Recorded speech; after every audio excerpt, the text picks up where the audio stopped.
अस्सलाम दोस्तों, मेरा नाम है अली उमर सद हमेशा की तरह मौजूद है दाऊद और आप देख रहे हैं इस वक्त क्रिकेट लवर अली शो को। किसको देखना तो बनता है दोस्तों, आप लोग से बात करने जा रहे हैं। बात करेंगे जी आज आपके साथ रमीज राजा के साथ जो है हमारा आज जो है एक वीडियो शेयरिंग हुई जिसमें रमीज राजा जो है कुछ सवालात पूछ रहे थे। दाऊद हुआ ये कि मैं आज दोपहर को घर पर मौजूद था, उस वक्त मैं खाना खा रहा था, रमीज राजा लाइव आ गए। वैसे तो ये हमारी पहले प्रेडिक्शन थी कि रमीज स्पीक्स जितना जल्दी हो सकता है वो अपने यूट्यूब चैनल में वापसी करेंगे और उन्होंने हमें इसको गलत साबित नहीं किया। वो जस्ट ही एकदम हमने कहा था हफ्ते के अंदर रहेंगे, 3 दिन में आ गए। तो मैं खाना खा रहा था तो मेरे सामने रमीज स्पीक्स चल रहा था जिसमें फैंस को इंटरेक्ट कर रहे थे। तो काफी अजीब अजीब से सवाल हो रहे थे रमीज राजा से, कोई मजा नहीं आ रहा था वो सवाल का ना। मुझे बड़ा गुस्सा आया, मैंने कहा ये क्या सवाल रमीज राजा से पूछे जा रहे हैं, कुछ जरा एथिकल सवाल पूछते हैं रमीज राजा से। तो मैं भी उस कन्वर्सेशन के जो है वो अंदर चला गया, उस कन्वर्सेशन के अंदर एंटर हुआ, थोड़ी देर वेट किया, आ गया मेरा नंबर। तो जब मेरा नंबर आया तो मैंने रमीज राजा साहब से पहला जो सवाल पूछा, उनसे मैंने ये पूछा कि जब आप YouTube चैनल पर मौजूद थे तो आप एक अटैकिंग क्रिकेट को बहुत प्रमोट किया करते थे और सबसे ज्यादा जब आप आए थे इसमें पीसीबी में एज अ चेयरमैन तो हमारे YouTube चैनल पर सबसे ज्यादा आपके लिए खुशियां मनाई गई थी और सबसे ज्यादा सेलिब्रेशन की थी। फैंस को पता है, जितने लोग हमें देखते हैं उनको पता है कि हम कितना खुश हुए थे रमीज राजा के आने से। और मैंने कहा रमीज भाई, हमें लगता था कि आप जो है वो अटैकिंग क्रिकेट को आगे प्रमोट करेंगे, आपके आने से हम कोई इंग्लैंड जैसी क्रिकेट खेलना शुरू कर देंगे, हम डिफेंसिव क्रिकेट बिल्कुल नहीं खेलेंगे। लेकिन आपने हमें बहुत डिसअपॉइंट किया जब आपने एक डिफेंसिव क्रिकेट को सपोर्ट करना शुरू कर दिया। आपका बयान आया कि डिफेंसिव क्रिकेट खेलकर भी हमने दुनिया को दिखा दिया कि हम जीत सकते हैं। सेकंड, मैंने उनसे ये सवाल पूछा कि अगर आप YouTube पर मौजूद होते तो मैं 100% यकीन से कह सकता हूं कि शान मसूद की inclusion in world cup squad आप कभी भी उसको जस्टिफाई ना करते, आप उसको रगड़ते यार ये किस तरीके से, मतलब शान मसूद को T20 टीम में किस तरह आपने जो वो इंक्लूड कर दिया।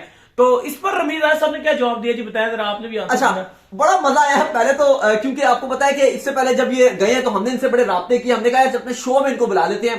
तो उस टाइम उन्होंने जो है वो गोली करा दी, वो नहीं आना चाहते। तो यही एक रास्ता था कि फैंस के साथ घुसने वाला एक रास्ता था, तो इसमें ही घुसे।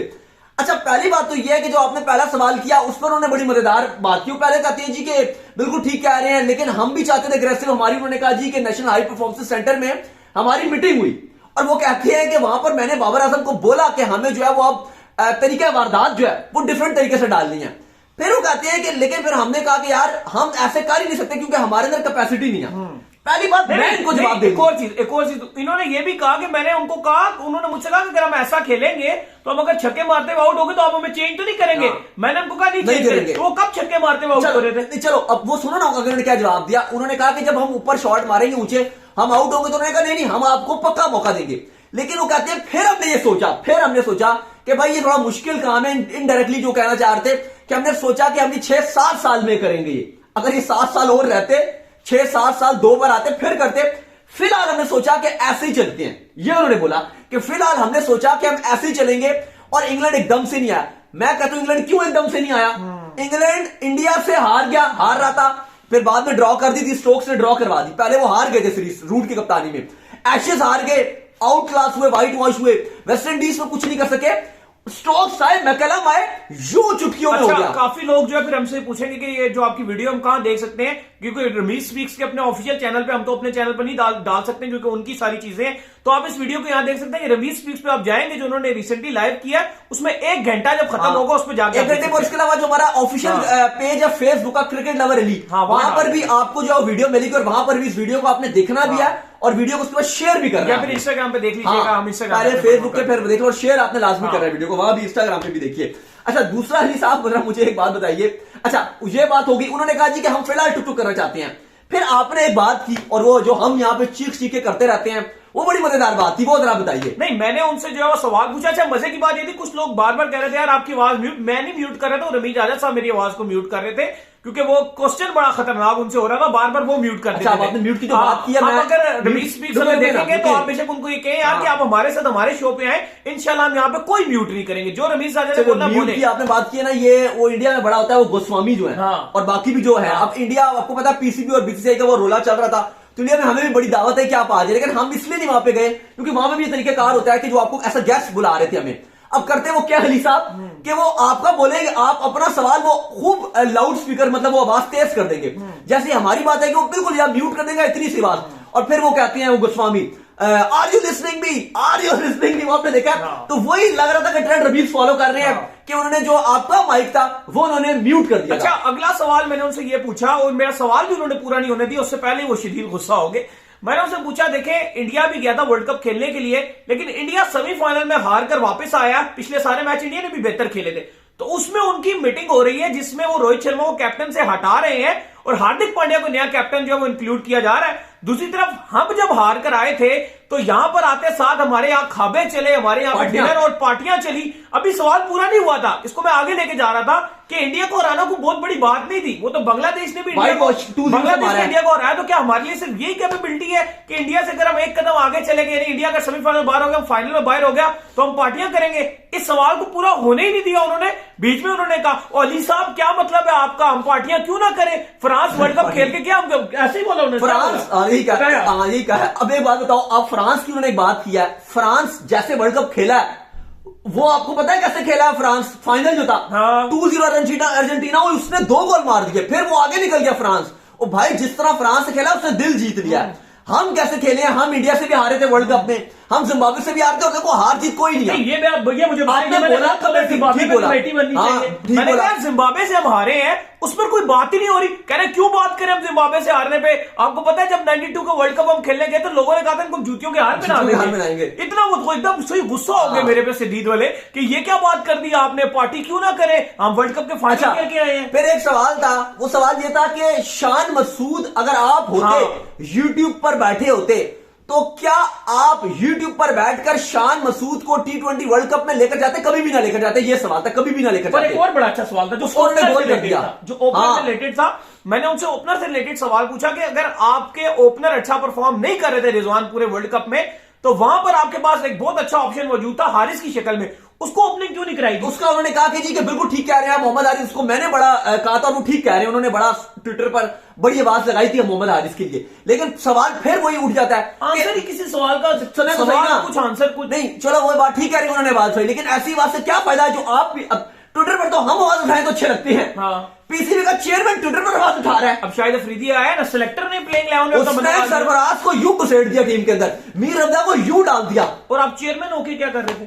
नहीं, अब आप भी तो मौका ही नहीं मिला ना। उन्होंने बात ही नहीं की, वो तो गोल ही कर दी, उन्होंने बात म्यूट कर दी। अभी तो सवाल बहुत रहते थे, अभी तो मेरी सवाल शुरू हुए थे उनसे। सिलेक्टर बॉल वसीम पे सवाल था, बिल्कुल सवाल तो बहुत सारे थे, लेकिन रमीज साहब जो है वो अभी मैं सरफराज पे सवाल करने वाला था कि मेरे सामने एलसीडी लगी है कि सरफराज इतनी जबरदस्त यहां पर बैटिंग कर रहे हैं, तो आपकी मौजूदगी में तीनों टेस्ट में वो फेल होता रहा, 2 टेस्ट में लगातार फेल हुआ, तीसरे में आपने सरफराज को क्यों चांस नहीं दिया? फिर मैंने पूछना था कि वाइट वॉश हो गया पाकिस्तान इंग्लैंड के खिलाफ, आपने पिच इतनी पैथेटिक बना दी, अब उस पिच के ऊपर फिर आपसे उन्होंने बोला कि पिच में कोई सवाल ना करे साहब, आप इंडी स्टेडियम में मौजूद थे मेरे साथ, उन्होंने साफ बोला है। ये आप लोगों में कहते हैं ना कि आप जाया करें प्रेस कॉन्फ्रेंस में, जाके सवाल पूछा करें, इसलिए हम प्रेस कॉन्फ्रेंस में नहीं जाते क्योंकि हम पेट साफ ही नहीं है। हम वो सवाल पूछते हैं जो फिर एथिकल सवाल होता है। अभी आप देख लेना, आप यूट्यूब पे रवीज आजा मेरे पे स्ट्रेट फॉरवर्ड गुस्सा। मैं आपको बताऊं अली, जो आप बात कर रहे हैं, सबसे बड़ा मसला यह है कि अब हम लोग अभी पिंडी स्टेडियम भी गए हुए थे, अभी पिछले दिनों भी, अभी वर्ल्ड कप चल रहा था, उसमें हम जूम के थ्रू वहां पर जाते थे। अब मसला क्या होता था कि उन्होंने हमें पहचाना है, ठीक है, आपके जो मीडिया मैनेजर साहब हैं, जो भी आपने उन्हें रखा होता है, उस टाइम आते हैं जो मीडिया के हैं, उन्हें पता है, वो सबसे सवाल पूछ लेंगे, हम खड़े रहते हैं हाथ ऊपर करके, हमसे सवाल पूछ लो, हमसे पूछ लो सवाल, और बारी नहीं आने देते यार, हम खड़े रहते हैं कि सवाल अच्छा आप पूछ लो, सवाल पूछ लो। रमीज राजा से बड़ी तमीज से सवाल पूछे गए, बिल्कुल कोई उसमें ऐसा नहीं है कि कोई बदतमीजी का अमर हो या कुछ। एक पढ़े लिखे जर्नलिस्ट की तरह उनसे क्वेश्चन किए गए, उल्टा वो मेरे में तप गए, उल्टा वो गुस्सा हो गया, वो तो चाह रहे थे नेक्स्ट हो जाए किसी तरह। अगर आप किसी और, अगर आप बोर्ड से सवाल पूछते, कोई भी ऑस्ट्रेलियन या इंग्लैंड या किसी भी पूछते, इवन हम वर्ल्ड कप में थे डिफरेंट बोर्ड्स के साथ, तो वो सवाल ले लेते हैं हमारा, लेकिन पीसीबी मना कर देता है नहीं लेना। नेदरलैंड के कैप्टन ने हमारा सवाल लिया, लेकिन पीसीबी नहीं लेना, उसमें पाकिस्तान क्रिकेट बोर्ड मना कर देगा, नहीं जी सवाल इनसे सवाल नहीं लेना। वो नोट करके रखा हुआ कि इनसे सवाल नहीं लेना। क्या वजह? खाली उसकी वजह खाली है कि उनको पता है कि जो उनके 10 साफी है जिन्होंने सवाल पूछने हैं, वो पूछते क्या है, आपके माइंड में क्या था जब आपने इतना अच्छा खेला, अब आपको कैसा फील कैसा हो रहा है, कैसा फील हो रहा है आपको यार, ये कुछ सवाल है, कैसा फील हो रहा है आपको?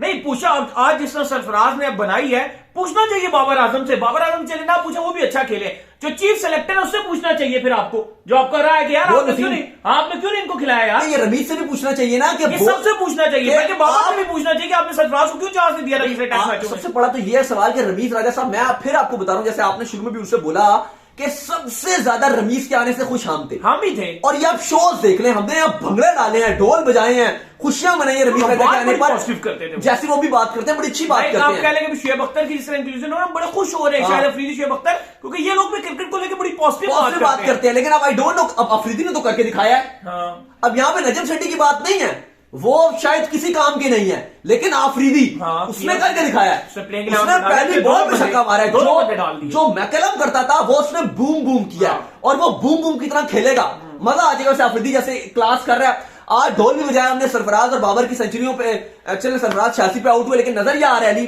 कि आफरीदी वो बूम बूम जो चाह रहे थे रमीज से कि पॉजिटिव इंटेंट खिलाए। अब आपने जो सवाल किया कि भाई पाकिस्तान के ओपनर डिफेंसिव कर रहे थे, हारिस मौजूद था, क्यों मौका नहीं दे रहे थे, तो उस पर उन्होंने कहा जी के बाद हम चाह रहे हैं कि हमारी कैपेसिटी नहीं है। उन्होंने बोला इनके डीएनए में एग्रेशन नहीं है। मैं पूछता हूं कि अगर एग्रेशन नहीं है तो फिर आप ऐसे प्लेयर लाओ जो एग्रेसिव हो। आपने अब इंग्लैंड के डीएनए में कैसे एग्रेशन आ गया? उनके तो सारे नए लड़के थे, सारे नए लड़के थे, उनमें कैसे एग्रेशन आ गया? भाई कप्तान और कोच अगर एग्रेसिव हो ना, और सिलेक्टर एग्रेसिव और चेयरमैन एग्रेसिव हो, नीचे की लॉर्ड खुद ही एग्रेसिव आती है। अभी आप देख लेना, ये भी इन्होंने कहा ना कि आपके पास डिफेंसिव है पाकिस्तान के पास। अब आप देखोगे, अब जितने लड़के सिलेक्ट होंगे और जो खेलेंगे और जो सिलेक्टर को इंप्रेस करेंगे वो एग्रेशन से करेंगे। टुक टुक वालों को ना सिलेक्टर उनसे इंप्रेस होगा, ना वो सिलेक्ट होंगे, ये भी मान लूं, सुन लें आप। तो आप प्लेयर्स मजबूरी के तौर पे एग्रेसिव क्रिकेट खेलेंगे। तो मुझे तो बड़ी हैरत होती है कि रमीज राजा जो है वो फिर थोड़ा सा, आप जब भी जो है उनके ऊपर राइट बात करने की कोशिश करते हैं, कह रहे हैं कि तनकीदी कोई सवाल उनके ऊपर आता तो उसको वो नहीं, सच आप ये बोले कि जब सच सवाल पूछा जाए, क्योंकि देखो जो हम यहां बोलते हैं, अब ऐसे बहुत सारे आपके जर्नलिस्ट हैं, अब मैं नाम नहीं लेना चाहता। अगर मैं भी ये कर सकता था कि मैं जाके कहता रमीज भाई आप हमारे लिए जो है वो सोने का टुकड़ा है। बता रहा हूं ना, फिर आप इस बात का जवाब दीजिएगा। पहले मैं वो सवाल रखूं, फिर आप बात का जवाब दीजिएगा। अब बहुत सारे आपके जर्नलिस्ट ऐसे हैं जो ऐसे बैठ के तो बहुत बढ़िया मारते हैं, जब वो जाते हैं तो कहते हैं जी सर बहुत आपके फैन है, फलाना है, ये है। भाई क्यों? उनकी वजह है, उसकी वजह यह कि उनके फुदू लगने का बड़े आसान तरीके होते हैं। उनको पता है 4 महीने में इमरान खान की हुकूमत आ रही है, दोबारा रमीज राजा साहब ने आ जाना है, तो भाई फिर इनके पीसीबी में एक्शन लग जाएंगी। हमें ना जनाब सेठी से कुछ चाहिए, ना हमें आपके रमीज राजा साहब से चाहिए। और भाई पीसीबी में जितना नेपोटिज्म हमारे खिलाफ हुआ, ये सोच है। सही बात है, सवाल नहीं पूछ लेते, हम बैठे हुए हैं और हम सबसे ज्यादा डिजर्विंग है जिन्होंने अपनी मेहनत से ये सब चीजें की। लेकिन हमने ऑन फील्ड दुबई में आपको पता कितनी जलालत उठाई हमने, लेकिन हम ऑन फील्ड जर्नलिस्ट हैं, हम जलालत के तैयार हैं अपने फैंस के लिए। अभी भी रमीज राजा से आप देखें तो मैं उन्हें ये कह सकता था यार अपने नंबर बढ़ाने के लिए हम आपके बड़े फैन है, ये है वो, लेकिन मैंने उनसे जो ये कहते आपने बहुत अच्छा काम किया है, लेकिन डबल फिगर आपको नहीं होना, आपको डबल फेस नहीं बनाना। जो बात यहां करते वही पूछी उनसे पूछी, क्यों क्या मिला तो वही पूछा। क्योंकि भाई हमें ये नहीं है ना कि हमें पीसीबी में आके हमारे फुदू लग जाएंगे। यहाँ पे तो ऐसे बहुत सारे जर्नलिस्ट हैं जिनके फुदू लग जाते हैं उसके बाद, और उनको इंटरव्यूज मिलते हैं, फलाना भी मिलता है, डिफरेंट चीजें भी मिलती हैं। जो नहीं है भाई उनको कुछ भी नहीं किया जाएगा। तो भाई हमें ना नजम सेठी के ऊपर भी हमें कुछ नहीं चाहिए, ना रमीज से चाहिए, लेकिन जो सच और हक की आवाज है वो हम बोलेंगे, चाहे मुंह बंद किया जाए, हम तोड़ के बोलेंगे और सवाल पूछेंगे। ये हमारा और पाकिस्तान के क्रिकेट फैंस का हक है। पहले भी जब 2019 के वर्ल्ड कप में इंजमाम ने आमिर वहाब को निकाला था, हम बाहर निकले थे, हमने प्रोटेस्ट किया था और दोनों को टीम में लेकर आए थे डंके की चोट पे। 2021 का T20 वर्ल्ड कप फखर रिजर्व में था, हमने डंके की चोट में फखर जमान को टीम में लेकर आए, शोएब अली को टीम में लेकर आए, हमने प्रोटेस्ट किया, हमने उस टाइम पे बोल वसीम में प्रेशर बना, लाए टीम में। तो हम करेंगे ना, इस बोर्ड को छोड़ेंगे ना उस बोर्ड को छोड़ा था, और जो आगे आने वाला बोर्ड होगा इंशाल्लाह उसके खिलाफ भी पूरा एक्शन लेंगे। लेकिन बात यह है कि अगर आप पॉजिटिव काम करोगे तो हमें क्या जरूरत है, हम खुश होंगे, हमारे पास हम लाएंगे ढोल और बजाएंगे ढोल, खुशियां मनाएंगे। लेकिन जब आप कह रहे हो कि एग्रेसिव क्रिकेट होनी चाहिए, आप बार बार ये बात करते हो। अच्छा, आज एक उन्होंने बात की रमीज ने, हमेशा यूट्यूब पे क्या बोलते हैं कि पाकिस्तान के क्रिकेट में के डीएनए में क्या है, एग्रेसिव क्रिकेट। उन्होंने बोला कि आज उन्होंने आपको जो जवाब दिया, उन्होंने कहा इनके डीएनए में एग्रेशन नहीं है। ये कितनी गलत बात है, ये उन्होंने कहा इनका डीएनए में ये नहीं है, ये कितनी गलत बात है। उन्होंने बोला कि इनके डीएनए में एग्रेशन ही नहीं है। तो फिर आप अब खुद आपने बोल दिया, अपने आज यूट्यूब चैनल पे, आज आप गुस्से में थे तो आपने खुद बोल दिया, लेकिन ऐसा नहीं है। आप ये बोलो कि आपको ऊपर से कमांड देनी है। रमीज कितने पावरफुल चेयरमैन थे, अगर ये एक बार बोल दे, मैं कहता हूं एक बार अगर ये बोल दे कि आप एग्रेसिव क्रिकेट खेलो, बाबर खेल खेलेंगे। आज अफरीदी ने भी तो बोला ना, वो जो रमीज बातों से करते थे, अफरीदी ने वो करके दिखाया, दिखा दिया। अफरीदी ने बोला सरफराज को लिया, अब्दुल रज़ाक, मीर हमजा को लिया और खिला दी पाकिस्तान को, गया तुम खेलो ऐसे एग्रेसिव क्रिकेट। तो थोड़ा सा फिलहाल अब क्या कहें रमीज राजा, लेकिन जो एक अच्छी बात है वो ये है कि रमीज राजा ने कहा कि मैं कमेंट्री करूंगा, बिल्कुल और मैं welcome करूंगा, करते हैं उनको। और बिल्कुल वेलकम। और मैं मानता हूं आवाज अभी है पाकिस्तान पाकिस्तान की आवाज और पाकिस्तान के बेस्ट कमेंटेटर है, और हमारे लिए ट्रीट होगी मैच देखते हुए उनकी कमेंट्री में मैच देखना। और अच्छी बात यह है कि जो नजम सेठी है उन्होंने भी कहा है कि रमीज राजा को हम वेलकम कहते हैं कि हमारे कमेंट्री पैनल में आइए और कमेंट्री करेंगे, उनकी अच्छी बात है और मुझे लगता है कि बेस्ट कमेंटेटर है। लेकिन अगर दोबारा उनको मौका मिलता है और मिले, और मुझे पता है उनको मिलेगा, रमीज राजा दोबारा आएंगे, पीसीबी के चेयरमैन बनेंगे 1 साल 8 महीने 9 महीने, लेकिन आ रहे हैं वो 9 महीने के बाद, कभी भी आ रहे हैं, लेकिन उन्होंने आना है। आई होप कि अब वो जब यूट्यूब पर बैठेंगे और कमेंट्री करेंगे और अब वो जो उन्होंने गलतियां की हैं, जो वो डिफेंसिव वाली बात जो लेकर चल रहे थे, उससे वो सीखेंगे और इंशाल्लाह वो एग्रेसिव क्रिकेट खिलाएंगे। आई होप कि वो इस पर इंप्लीमेंट करेंगे। तो उम्मीद करते हैं कि आज का हमारा शो आपको आएगा पसंद है। वीडियो को लाइक कीजिए, हमारे चैनल को सब्सक्राइब कीजिए, साथ ही बेल आइकन को बजाइए और एक और काम कर लीजिए, वो ये कर लीजिए, इंस्टाग्राम में फॉलो कीजिए। बिल्कुल, इंस्टाग्राम में मुझे फॉलो कर लीजिए, वहां पे मैं मौजूद हूं, दाऊद क्रिकेट के नाम से। अगर आपको कोई सवाल हो तो भेजिएगा, इनको भी फॉलो करिए। मैं ऑफिशियल के नाम से लिंक डिस्क्रिप्शन में जाइए, फॉलो कीजिए। Next video. अल्लाह हाफिज़, बाय, ख्याल रखिएगा।